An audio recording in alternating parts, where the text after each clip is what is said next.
sweetheart hit and missed. Uh-oh.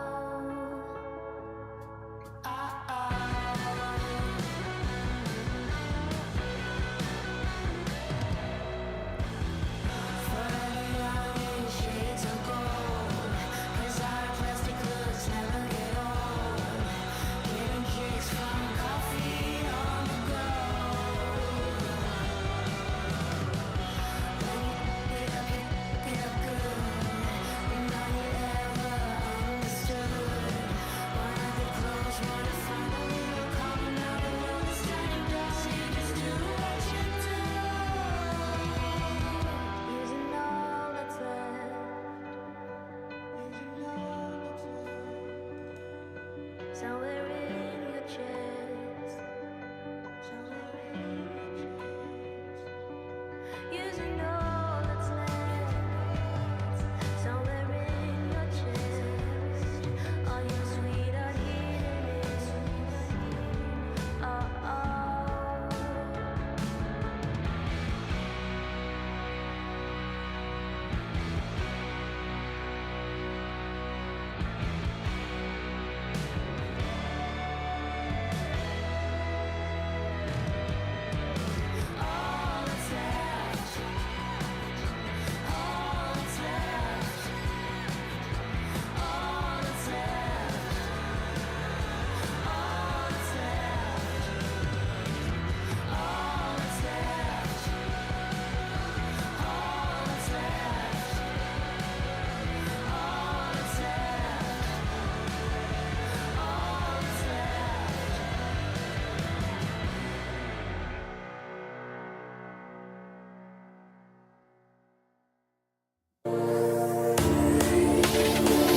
Innovation is in our veins. Soon the whole world will know our names. Sharing our knowledge and freedom reign. We here for the people, you know it's our way. Setting foundations is part of the dream.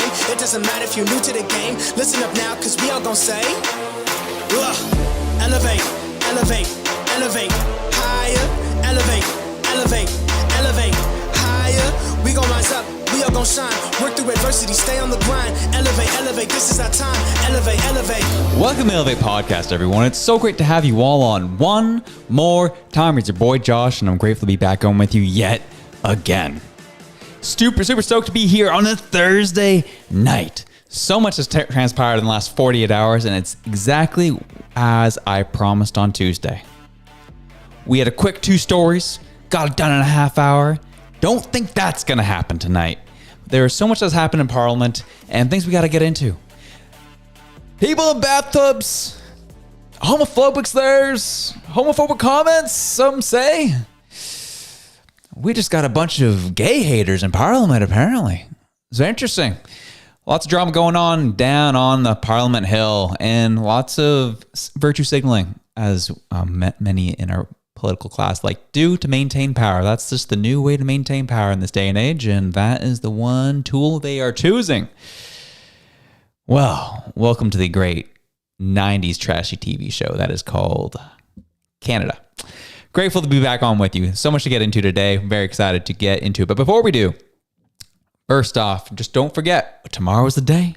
Tomorrow we start a newsletter. So any of the stories that we can't get to, we haven't been able to get to throughout the week, we will be throwing into our newsletter going straight to your inboxes. So if you go down to our website, elevatepodcast.ca, scroll on down or scroll over, find it when we post that whole box. It says merch drops and more, all that jazz. Just put your full name in your email and we will be sending stories right to your inbox of things that just like to keep you informed and things that don't exactly fall into the purview of the mainstream media. So the things that make yourself aware, like we're about to today. There's some groundbreaking stories that we're going to touch on today, and there's also just the surface level petty political garbage that we're going to touch as well. This is Canada, baby. We live in a free country for now, and we are going to get all into it tonight. So we're excited to have you. Let's get into it, shall we? So first off, this is kind of the story I was hinting at earlier today. So, Trudeau is doing Trudeau things, and he is caught purchasing an expensive condo for someone in his cabinet. I should say his cabinet, as a part of his party. And the Conservatives called it out in the middle of Parliament. House question period. It was called out. And it's about a 2-minute exchange. I'll let you watch it for yourselves. One spectacular social housing project of his, and that is the brand new lavish apartment that he bought his friend, the new Consul General to New York. $9 million for his friend Tom Clark to have stunning powder room finished in jewel onyx, crystallo gold quartzite countertops, a handcrafted copper soaking tub, custom bronze bathroom fixtures, $5,000 coffee machine. Did the Prime Minister go and inspect this palace in the sky on his recent trip to New York? The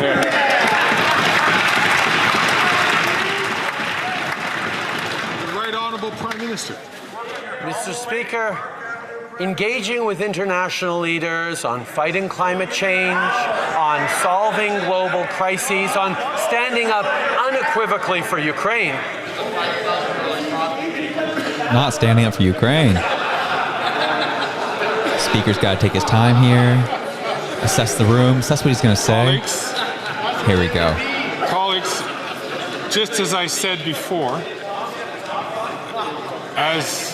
just as I said earlier, I would ask all members to please not take the floor unless they're recognized by the Speaker so that we can hear the questions and we can hear the answers.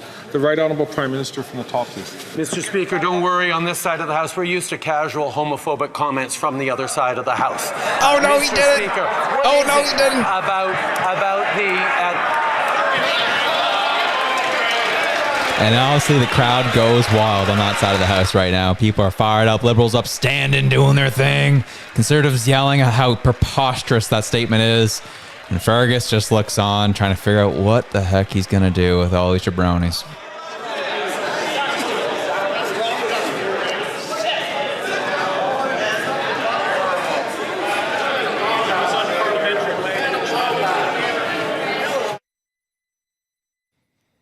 And this goes on. And Fergus trying to figure out what to do, what's going to happen, doesn't know what to take, how to take action in this scenario. Again, that's a conversation of why he's suited to be House Speaker in the first place, but that's another day and that's another issue. So he goes on, this transpires. Obviously, it's a 9-minute video. We're not going to watch the whole thing. Fergus then asks Trudeau to withdraw the comments, withdraw the statement. And people are asking, obviously this happened yesterday in question period, what provoked Trudeau to make this comment? Well, it's because one of the Conservatives across the aisle there said, "Did you guys share the bathtub together?" And that was enough for Trudeau to call it a homophobic comment. That's what Trudeau does. That's what he's good at. That is one of the things he's very successful at. We're actually going to get into that in the show later on, is the things that Trudeau was successful at as a Prime Minister. This is one of them. Learning and knowing how to virtue signal. It's perfect. He's great at it. He's fantastic at it. And he took that opportunity. Obviously, he was put on the defensive because that is a very damning thing. Another one of his controversies that has come out with things that he keeps buying money for. You know, I loved how Poilievre painted it. One of his housing projects that he's currently working on is this lavish, beautiful condo in New York for Mr. Clark, his general counsel for New York. What in the world is that? The thing that Trudeau is really good at here in this case, though, is Poilievre pointing out a very important issue. We'll replay exactly what he said. Let's do it again, just so you can hear exactly what Poilievre's calling out here. I will comment on one spectacular social housing project of his, and that is the brand new lavish apartment that he bought his friend, the new Consul General to New York. $9 million for his friend Tom Clark to have stunning powder room finished in jewel onyx, crystallo gold quartzite countertops, a handcrafted copper soaking tub, custom bronze bathroom fixtures, $5,000 coffee machine. Did the Prime Minister go and inspect this palace in the sky on his recent trip to New York? Just hear those descriptors. Just the best of the best finishes. Could you imagine having a gold tub? This isn't an exaggeration, folks. This money was used to purchase this. Again, obviously Trudeau doesn't care about housing in Canada, but he'll take care of his buddies. Trudeau's very good at taking care of his buddies. We've learned that throughout his leadership. So that was the joke that was thrown across the aisle. Why are you getting protective of this, Trudeau? Are you mad because did you happen to share the bathtub with him? I thought it was a funny comment. Interesting statement to make. And obviously at this point, this is kind of where you need to shut up as a conservative. As a conservative, you need to shut up in this instance. Because this is a very, very damning thing to be putting out. And I would love to have seen, obviously, we know what would have happened. He would have not answered it, talked around it, and then volleyed it back to the speaker. But for the sake of the clicks, for the sake of the videos spread on social media, for the sake of the awareness of what this man does and is doing, that was a gimme. Because he was looking, oh man, how am I going to get out of this one? And then he heard that. You're like, well, that's close enough to homophobia for me. And we're the party of virtue signaling. Sorry, space for a second there. Boom. And that's what this was all made of. What was the talk on the radio the next day? What was the talk on social media the next day? What you saw this morning? Well, Trudeau puts the Conservatives in their place for, being homophobic. And no one's talking about the $9 million he dropped on this jabroni in New York. Mr. Clark used to be in the media, worked heavy. I think it was a CTV or CBC. And then he ended up taking his position as a consul general to New York on behalf of the Trudeau government. But no one's talking about that. And this is where I find conservatives, especially in the House, need to start being more disciplined and not giving this guy ammunition to throw back that steals the narrative. Because we're going to talk about this later in the show, but these are the things that Trudeau's always been very good at, and why, even though it's been 2 minority governments out of the 3 he's been in power for the terms, there's a reason he's in power. He's been good enough at painting the Conservatives as being the worst things ever. And quite frankly, the Conservatives have been terrible themselves over those times. Like, Scheer wasn't ready. O'Toole wasn't ready. I think Poilievre's the one who is ready, and he hasn't been afraid, and they've been really scared of him. So much so that they're calling for him to step down from leader of the party because he's had too many defeats and non-confidence votes, which we'll get into here shortly. But the Conservatives need to be more disciplined. And you start highlighting things. Michael Barrett, MP Michael Barrett, I'd say is probably the best at this right now. He's on fire, lighting those Liberals up and all the corruption that's coming to the surface. And we'll get into it because there's so much more in the news we got to get into. Because of, things that was said in the House of Commons last week, Trudeau wasn't the only one who was penalized and asked to withdraw his comments. Trudeau, after about 2 or 3 probs, was asked to take away, retract his accusation across the aisle. Eventually he did, because he doesn't back down to bullies. He wanted to make that point, and then he eventually retracted. So Poilievre was asked to retract some comments he made last week. And the exact comments he made were directed at Jagmeet Singh. At one point, the Conservative leader called NDP leader Jagmeet Singh a fake, a phony, and a fraud, which we know, the question period, House of Commons, that is a no-no. You can't cast aspersions on the character of another MP. Singh responded, though, by rising to his seat and walking into the aisle to yell at Poilievre. 2 MPs who were in the House told CBC News that Singh said, "I'm right here, bro." Exact quote. While another said they heard the NDP leader say, "I'm right here." Considering how Jagmeet reacted to those protesters last week, I'd imagine he said, "I'm right here, bro. I'm right here, bro." So because of those comments, Poilievre was asked to retract those in question period today. And he refused to. He did not want to. And good on him. Calling out Jagmeet is important. Keep putting the fire on him. Even though, yes, they're casting aspersions on another MP's character, I think it's needed. I think it's important. And he didn't back down. And so they took away 3 questions from Poilievre as penalty for him today. So that was the penalty. And I'm sure it was a penalty that Poilievre was willing to take for being able to call it jug meat and not pull anything back. So this is really this is why it's just things are getting really spicy in question period, really spicy in the House of Commons. And so much so, you remember earlier this week, Andrew Scheer, this was earlier this week, Andrew Scheer gets on social media and blasts CTV News for splicing up a video of Poilievre's audio and really made it sound like he said something that he didn't say. I'm not going to get into like the ifs, ands, or buts or whatever it was he said, because it wasn't really important. It was the fact that there was a video that was doctored of Poilievre. And Scheer put CTV on blast over it. Well, there's a win in this today. And we'll get all...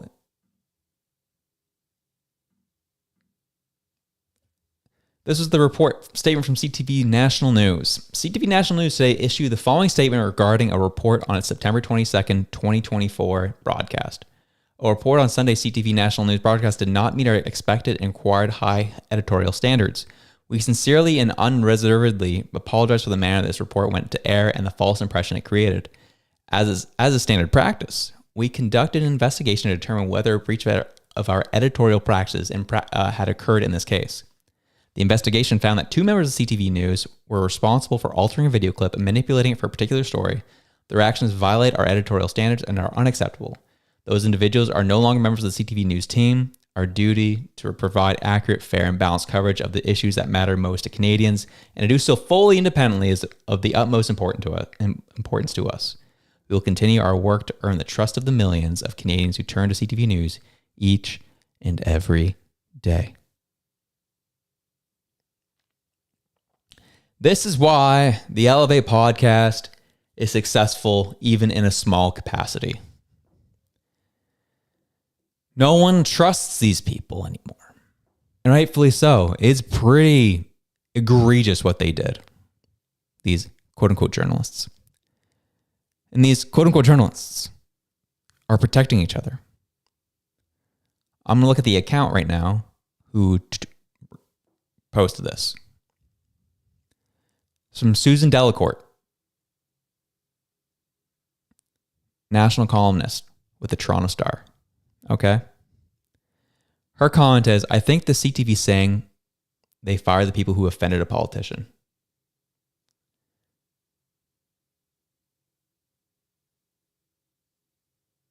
I think the CTV saying they fired the people who offended a politician. That was her statement. Give me a second here, folks. Right now I have some issues on my end. Give me 2 seconds here. 1 sec.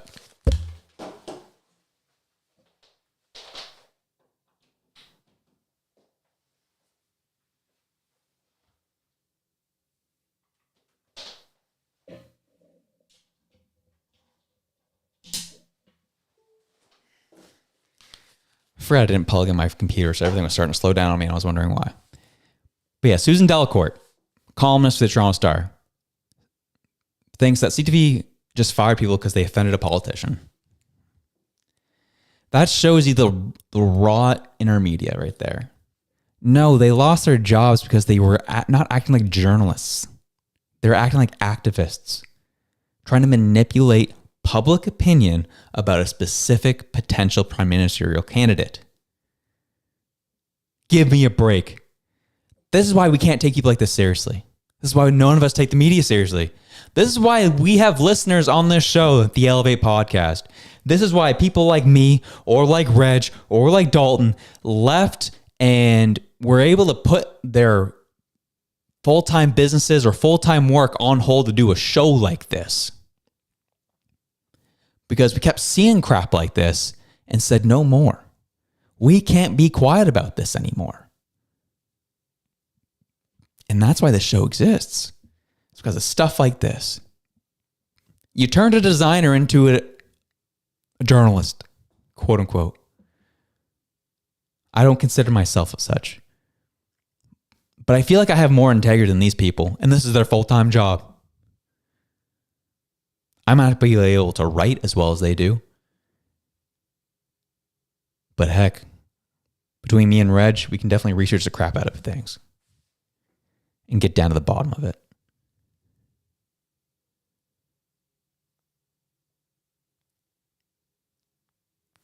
It's unreal. Absolutely unreal. Well, we move on. Another piece of news which is very interesting. Canada's fertility rate has hit a new record low. What's behind the drop? Well, let's find out. StatsCan new data on Wednesday showing that the Canadian fertility rate in 2023 was 1.26 children per woman, which is the lowest recorded level since the agency began collecting data. And they began collecting this data in it was around, I think, 1920 they started recording.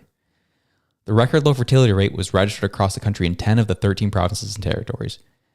Fertility rate is an estimate of the average number of live births a woman can be expected to have in her reproductive life, according to StatCan. 1.26. 2022, it was 1.33. We talked about last episode with the decline of our mental health and so many other things. This is just another barometer to how things are going. People can't afford to have kids right now. We're taxed to death. Things that we only have 3 internet providers in the whole country, or 3 phone providers.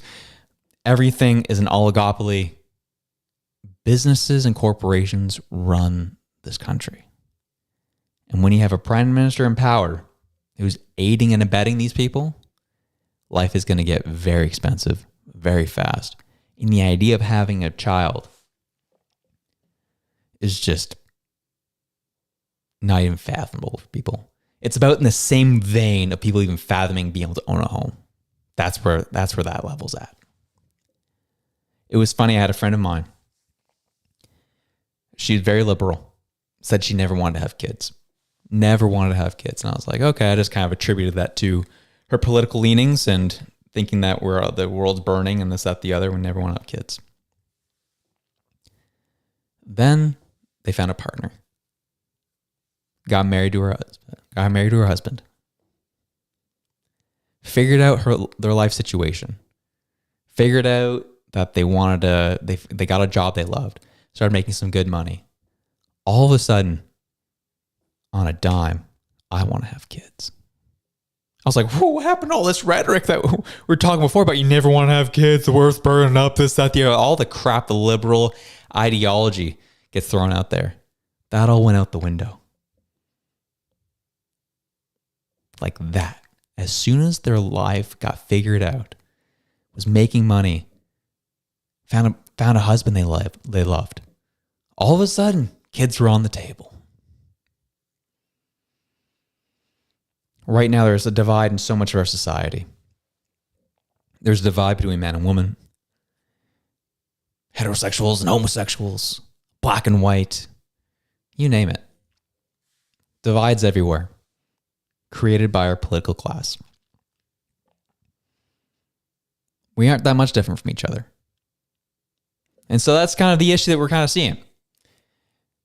People are broke, and they got to direct their anger at somebody or somewhere. And then when the stresses of life get eased a little bit, it's all of a sudden, we naturally want to have kids. And this number, 1.26 children per woman, is not surprising to me. Our fertility rate is dropping like crazy because we're taxed to death, overpriced, out of everything. People have no hope for tomorrow.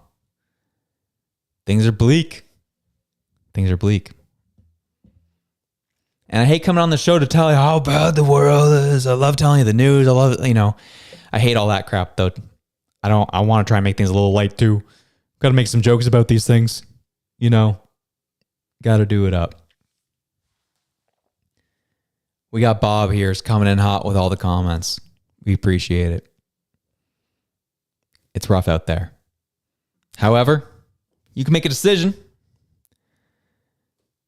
of looking at life and trying to be a little positive, as hard as it can be at times. You can look at what's happening in the House of Commons question period. Instead of getting angry, you can laugh at them. Don't take them seriously. The only way these people lose or gain any credibility is by how serious we take them. Laugh them out of the room because they are not to be taken seriously. Moving on to the core of our show, though, definitely started, we're 25 minutes in. That was just the quote unquote in the news section. We got to get into the non-confidence vote that didn't pass on Wednesday. So Trudeau Liberals survived Conservative confidence vote in the key test. And this went exactly how we thought it was going to go, right? Anyone who thought that we were going to see a snap election out of this, well, is not paying attention to politics. We saw what the Bloc were doing. We know Jagmeet has no spine. We know that he wants his pension and all. But credit the Conservatives, or at least putting the pressure on, trying to make it happen. So what happened here? Well, the Conservative Party's first attempt to topple Prime Minister Justin Trudeau's government has failed, but more votes are on the horizon. Conservative leader Pierre Poilievre's motion, which stated the House had no confidence, was defeated after the NDP and Bloc Québécois joined the Liberals in voting against. The vote marked a key test for Liberals since NDP ended its supply and confidence deal with the government. Even though this vote was defeated, at least 2 more non-confidence motions are expected before Christmas, with the first to be introduced on Thursday. So we're going to be getting another non-confidence motion vote next week sometime. One motion includes comments from NDP leader Jagmeet Singh and Bloc Québécois leader Yves-François Blanchet criticizing the Liberal government and ending with the House declared as no confidence in the government. The second motion blames the Liberal government for doubled housing costs, tax food, punished work, unleashed crime, and calls it the most centralizing government in Canadian history. That's how the difference between these 2 non-confidence motions. That's how they get tabled. The first was to declare the House had no confidence in the government. The second is having a motion blame the Liberal government for all the increased costs that are happening in Canada right now. So that's why they're able to kind of table these different motions under different names to be able to keep bringing them forward. And what's going to happen? Well, likely a whole lot of nothing. If you talk to Vashi, she believes something's going to happen within the next 8 to 10 months. I'm not confident of it. I think we're going to keep seeing more and more on this, unless the Conservatives are successful. The motion was defeated 211 to 120. The Bloc and NDP voted together with the Liberals, as we see. We need to expect, moving forward, we need to expect the Conservatives to turn up the heat in all the investigations that are ongoing right now, like the SDTC and others, to show and expose how corrupt this government is. It'll be all over your social media, so be ready. That's going to be the next step for the Conservatives. Right now, the NDP, the Bloc, more so NDP and the Liberals, have really done a good job of convincing their base that the Conservatives just don't care about people. They don't care about your abortion rights. They're homophobic. They just care about themselves and care about big business. And their base is completely blind to how the Liberals and the NDP have been in bed with big business since the early years. Maybe not in 2015, because there was only 2 months left in that year when Trudeau got in, but definitely in 2016 it started. It's been going on for years. And so that's kind of where we're at with all this. Where do we move forward? How do things move forward? Well, that's the problem, is the chokehold they have on their base of this idea, of this narrative that the Conservatives are all bad and just big business and they all hate people and they don't care about themselves, yada, yada. They don't see what's been going on. So the only hope Conservatives have is to turn up the heat on all the investigations right now, all the corruption that's taking place. Things like that was brought up in the House of Commons today that got turfed by Trudeau. They need to start doing a better job of bringing these forward on social media. I hate to say it. They need to start partnering with creatives or creators to get these messages out. The Liberals do it all the time. You have to start playing that game. Oh, it's greasy though. You can't be paying creators to get you. Liberals do it. Democrats do it. Time to start doing it. You have to get your message out differently now. Things are different. The way things operate are different. You have the different conservatives who are trying to get the message out. You have Michael Barrett, Brock, Pierre Poilievre does a pretty decent job for the most part. And so many others who are going to be in their future cabinet. They're trying, but you can tell they're just older people who don't know how social media works. They keep posting it on their socials, hoping that people pick it up. And the issue is there's a lot of people who are picking it up who are boomers. I know a lot of our audience here on the Elevate podcast are boomers. That's just a natural progression of life. As you get older, you get more interested in politics. That's just how it goes. But what I see is people retweeting, people reposting on Instagram are all older people. A lot of the young people don't care about this. They don't really care.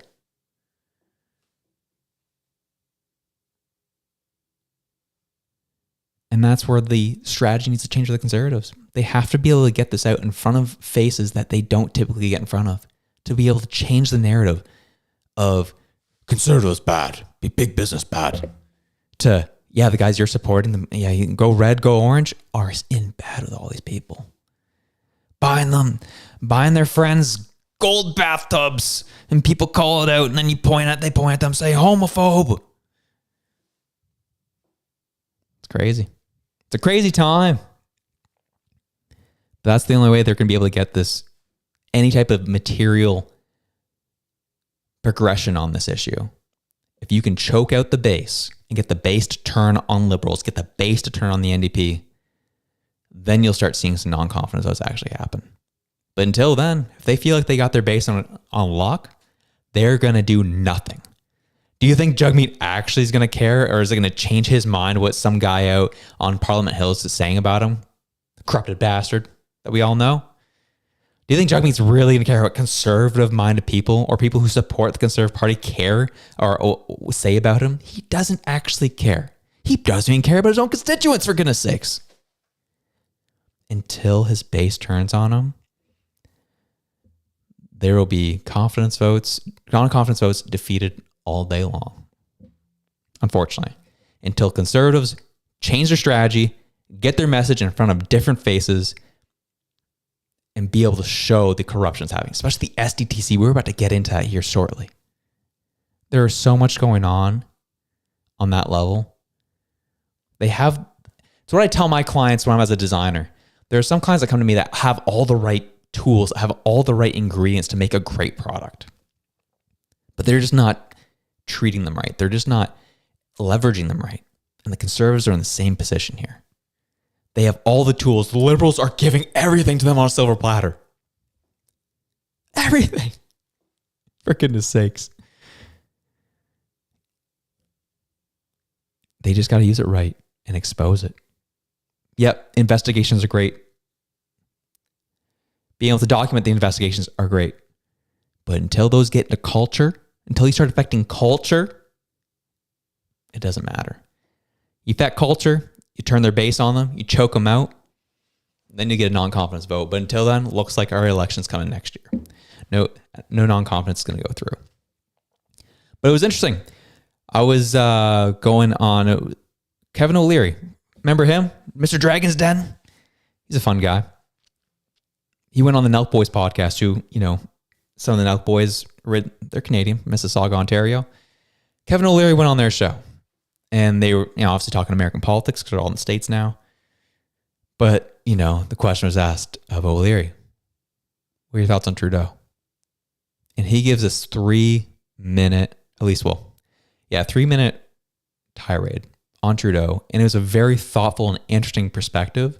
And then I'm going to jump to another minute of it, where he brings up some really interesting points. And I think we need to watch the full 4 minutes to really appreciate the points he brings out. At least until that ad's done. But what we're going to do is really get in, because the nitty gritty of it all is really important to really, and a lot of people on the show, we all hate Trudeau, he's the worst. But until you recognize what he's done well in, you will not defeat him. You won't get rid of him. I think O'Leary does a good job pointing this stuff out. And I'd like you to make a couple of extras. They said, no. We need to know every single name of every single person. Hold up. Just let me get to my marker.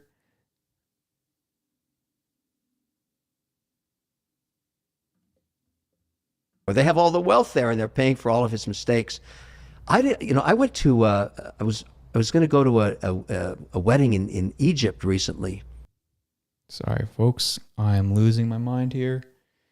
55. There you go. That's the one. Of our democracy. Good, bad, and ugly. That's just the way it is. You never spoken to Trudeau, have you? No, I don't like that guy. Not because he's a bad person. He's just a horrible manager. He's the worst prime minister the country's ever had. And I spend a lot of my time explaining why he's so bad, because there's an election coming up. It could happen any week, actually. He's down to almost he's one non-confidence vote away. Parliamentary system from Britain, you need to have a coalition that keeps you in power. Your cabinet keeps you in power. When people start to lose confidence in you, you start making alliances with your competitors. In his case, the NDP, which is a socialist party. But now they don't like him either. And so he's very, very, in very precarious position. But he's had a great run over 9 years. He brought the country to its knees. Unbelievably bad management. The way you should do it in the parliamentary system is you're the prime minister. You don't have to run anything. What you have to do is hire good managers for the seats of finance, military procurement, environment, these different cabinet positions. You hire them and you put these people in place and they work for you. Now, if you don't have any skill at that, you're screwed. For example, he put a journalist in for finance minister with no skills whatsoever in finance, never ran a bank. I mean, why would you do that? And of course, she's a total failure. It's unfair to put her in that position. She decimated the company. Capital's leaving Canada like crazy. When she started, it was coming into the country. Now it's leaving. I mean, like, it's sad. It's just sad. It's so unfair to her to do that to her. Put her. I mean, imagine when she goes to a G7 meeting or G20 meeting. They must. I mean, everybody in there is from the banking sector, global banking, and she's a journalist. I mean, they must look at her and say, "Why are you here? Do you want an interview with me?" I mean, I just can't imagine what that's like. Anyways, we got to get rid of him. I can't say enough bad stuff. I spent a lot of time saying it. I go up there and I point it out to people. But remember, you got to respect the success he's had. He's one of the most successful prime ministers in history.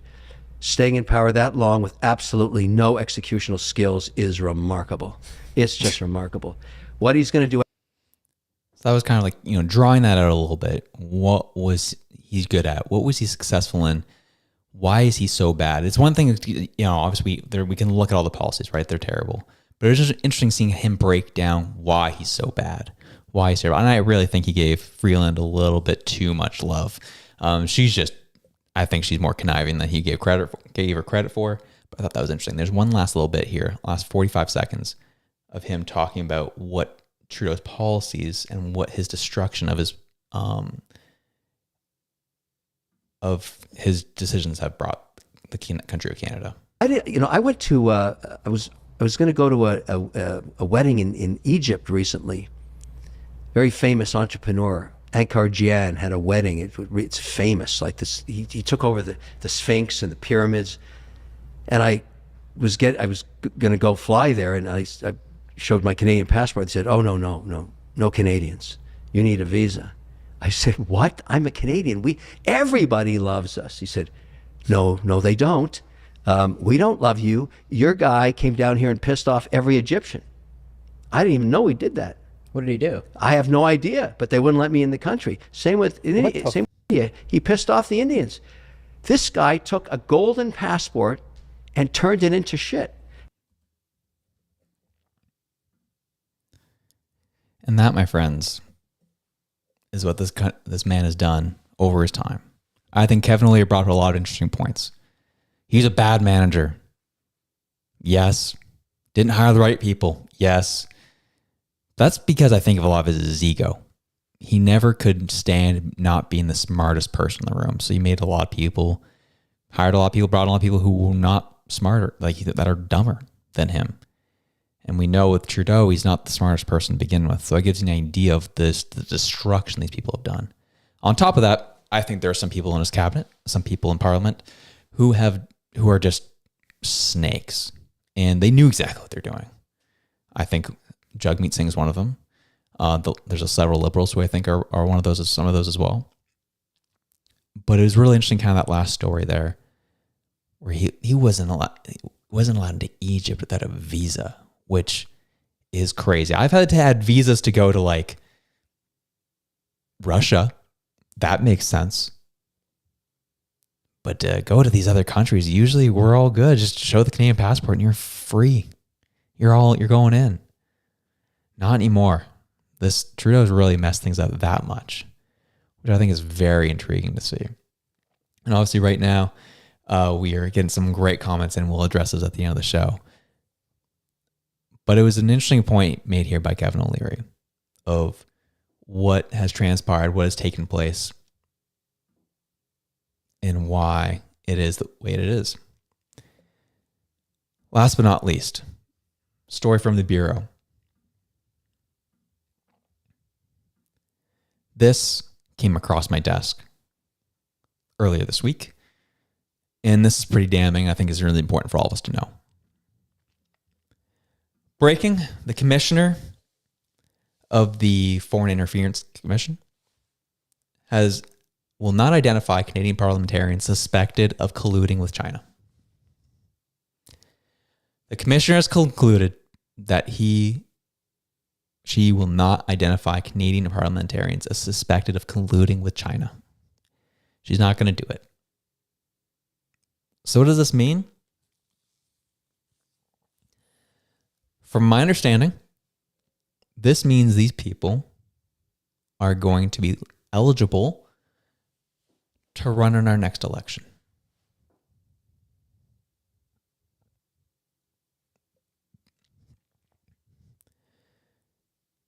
As hearings resumed Monday in Ottawa, Commissioner Mary-Josée Hogue confirmed that Canadian MPs and senators suspected of colluding with China, according to the bombshell NSCOP 2024 report released in June, will not be publicly named during Canada's inquiry into foreign interference in federal elections.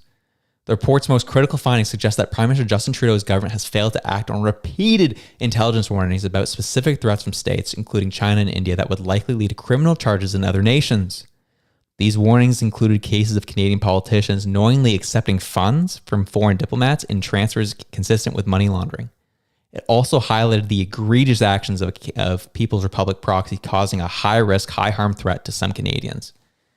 Citing fairness to elected officials accused of collusion and the sensitivity of classified intelligence that could harm Canada's interests if disclosed, Hogue's decision not to reveal the names of alleged collaborators ahead of an upcoming federal election comes amid growing public pressure, with most Canadians wanting the names to be released. I am one of them. Many in the comments are them. Many of my friends are some of these as well. A Nanos research poll found that 68% of Canadians, an overwhelming majority, want MPs accused of foreign interference to be named, with many believing these officials should have the chance to explain their actions. Yes, that's the Canadian way, baby. But no, we're going to hide them. We want to know who these people are. We want them to have their day in court to defend themselves. Innocent until proven guilty. But I understand it.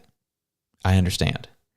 Because we live in a media and society now that does it the opposite. Guilty until proven innocent. So I understand that's kind of where Hogue's mind's at right now. But these are our elected officials. These are people that are affecting decisions about this country. And you're just going to hide them? Because it might impact a federal election. Oh, baby. Yeah. Also, not knowing who they are could impact the federal election as well, because they've allowed it. They've allowed the federal election to be impacted by India, by China, by Russia. They've allowed it. They're allowing it already. What is this commission even for? Please tell me. I remember the last time I got hot into the collar about this issue, got me in a little bit of trouble.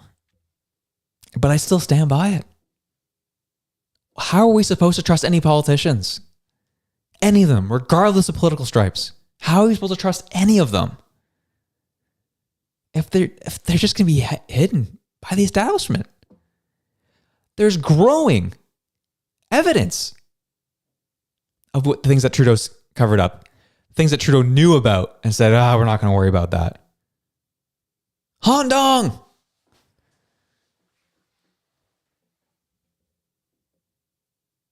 That's crazy. That is crazy.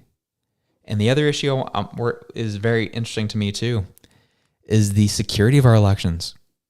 How do we know if someone hasn't voted more than once? I've heard stories, nothing that's been published, but I've heard stories of people going to different polling stations on election day and voting multiple times in their riding. We got to get that figured out. We got to get this figured out. 68% of Canadians, folks, 68% of Canadians want MPs accused of foreign interference to be named, with many believing these officials should have the chance to explain their actions. It was brought up this is literal treason. This is the definition of treason. And how treasonous people were treated at least 60 years ago,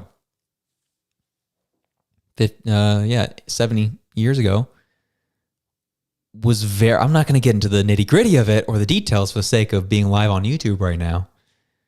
But let's just say it wasn't nice. It wasn't pretty. But now we just let it fly in our faces.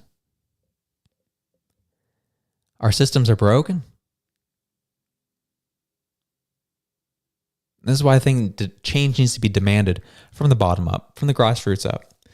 We know our federal politics are are in shambles. That was the first thing that I noticed when I went to Ottawa back in April. Things are more broken than I realized they are. However, there is more impact on the ground being done in places in the municipal elections, more impact on the provincial level. I think we need to turn our eyes to more than the federal. Federal can handle and change a lot of different things. But the provincial and the municipal level, there's a lot more decisions that are made at those levels that impact you more than decisions at the federal level. And I think we need to do a better job at it, improving and putting pressure on the grassroots and letting it work up the ladder. So this Trudeau thing doesn't happen. So the third generation Trudeau doesn't ruin Canada again. We need to have things in place to improve our processes to not allow this to ever happen again.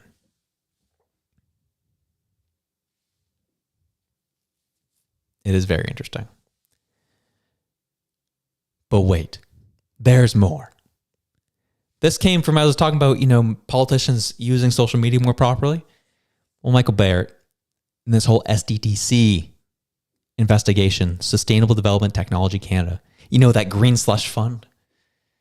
Well, a whistleblower was brought up in the investigations and was on tape saying exactly what was going on with this green slush fund and the people who were running it. We're doing things for climate change. You've heard Trudeau say a bunch of times. He's doing something, all right. He's helping all his buddies get rich. Getting lit up in here. They're getting rich. Green technology is just the latest ruse. But it was a big one. It was a big one. Let's listen to this man who wanted identity hidden, but this was a pretty damning thing that was brought up in the investigation. June concluded a 2-year effort I initiated to expose how SDTC's idealistic mission was co-opted by a group of corrupt executives, board members, and insiders within the clean tech ecosystem. All or some, there's a lot of speech here.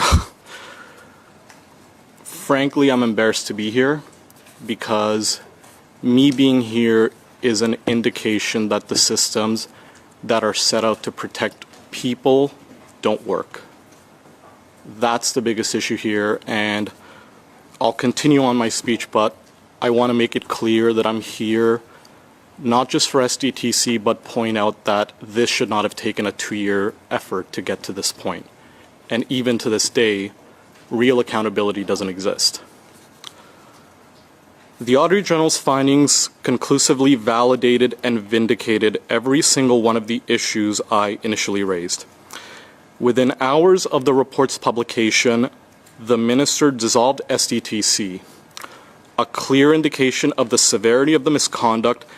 This decision should serve as further proof that SDTC was beyond repair, with corruption that was so badly ingrained that it rendered the organization unfixable. It also serves as the ultimate indictment against SDTC's leadership, who continue to work today. I'd like to extend my gratitude to the Office of the Auditor General for its dedication to this inquiry and their wider efforts as one of the few independent institutions in Canada that continue to uphold public trust in a system that has become increasingly opaque and unjust. And just as I was always confident that the Auditor General would confirm the financial mismanagement at SDTC, I remain equally confident that the RCMP will substantiate the criminal activities that occurred within the organization. Again, I accepted this invitation to come to this committee because I'd like to talk about the actual effort that was required to get to this point and what the continued lack of action by the federal government indicates about our society. Because the real issues extend beyond SDTC's collapse. The true failure of the situation stands at the feet of our current government, whose decision to protect wrongdoers and cover up their findings over the last 12 months is a serious indictment of how our democratic systems and institutions are being corrupted by political interference. You can go to Michael Barrett's page to watch the rest of it. It's obviously a pretty long video. But as was said in our comments here, this man was very well spoken. He was ready to go. He came prepared with receipts. And as a Canadian, I can appreciate that. I appreciate the whistleblower coming forward. I appreciate what he had to say, which I thought was really interesting. I appreciated that him realizing these systems are in place to protect people and now they're being leveraged to exploit them. The ongoing cover-ups that are happening in this liberal government and so much others. It's a problem. It's a problem. And this SDTC is just another example of that. Of using something like green energy, fighting climate change as a reason to get greedy, steal money. People have always been doing that. It's been an issue since human history. Nothing's new. The reasonings are what change. And of course you can use a reason like fighting climate change and finding green energy and green technology because no one's going to question that, especially not your base. We talked about their base. Your base isn't going to question that. But shout out this whistleblower for coming forward. Shout out anybody who was involved with any of these government contracts, any of these government dealings. You need to keep coming forward, y'all. I know it's tough. I know we have a lot on the line. This guy blurred out his identity. There's a lot on the line for these people. They need to be protected. Because we know what this Trudeau government will do to cover themselves. And as I said, the Conservatives really need to figure out a different strategy of getting the message out in front of Canadians. They're getting in front of the wrong crowd right now. As we said, I mean, I love our boomers. I love my boomers. You boomers are awesome. We love you. But boomers are not going to be the ones that are going to move culture. Young people move culture. And we see that in the States. We're seeing it up here too. The youth got out and voted for Trudeau in 2015. You need to mobilize the youth more and more. And what mobilizes the youth more and more nowadays is feel like they're a part of something. Feeling like they have hope. Give them hope. Give them a reason to live. And not just give them, hey, you can have a maid. They want that hope. We want hope, baby. We got to bring hope. Future's bright up in here, babes. As I said, I run my own business and I do this on the side. But I love doing this on the side. I love coming and talking to y'all. You guys are great. And we will be having our guests coming. We got multiple guests set up for next week. I'm excited. It's not just me going off the dome no more. Jennifer L. maybe making a comeback here next couple of weeks. Fingers crossed. And some others. Excited to talk about what's going on across the country. What's happening. Who's getting mobilized. Who's moving. And I recognize and I really appreciate everyone who's been so patient in this transition into this different layout and setup for a show. I can't say I wanted to do this. I'd prefer to have Reg sitting here with me and talking to me. But I try to be different enough to at least excite you to be here with me. The numbers here obviously show me that you guys appreciate being here too. But admittedly, obviously going through this process and this transition, I haven't been bringing myself. I haven't been authentic because I haven't really known how to be authentic in this situation scenario. Tonight, I felt like I was more myself. And I want to thank you for allowing me to be myself. Give me patience. It shows in the numbers of the past couple weeks. Our numbers have dropped significantly. And it's because I don't think I'm being real. So I want to be more myself again. Now that I'm getting more comfortable in this. And I want to thank you for taking the time to do so. So let's get into some questions, shall we? All right. Starting off. Well, we had Bob who's going off. Bob's going off. He went off 10 responses straight. Bob says, as a gay older man, if there is talk, he is gay. Trust me, there's a good chance he's along with Mark, the health minister. Wow. Bob said it himself. We'll take your word for it, Bob. We'll take your word for it. Bob's fired up tonight. But Jen was talking about the issue of, people having kids. My partner and I are one and done. It's just too much right now. And we met way too late, but we love our little girl. And shout out, yeah, that's awesome, Jen. I'm glad you guys had a little one. That's exciting. I know Reg was super excited when he had his little one. And everyone I've known who's had kids has been loving it. As tiring as it is, exhausting as it is. We love our kids. We love our little ones. Whereas, as Trump would say, we love our babies. We love babies. Brendan McLaughlin, we want you young people to get involved. It is your future. We baby boomers are on our way out. And Brenda, appreciate your realness. You're a real one for that one. It is on the young people to start getting things moving. Yeah, when Trudeau called him out as homophobic, it ticked me off. Nothing Pierre said was homophobic. You were correct, Bob.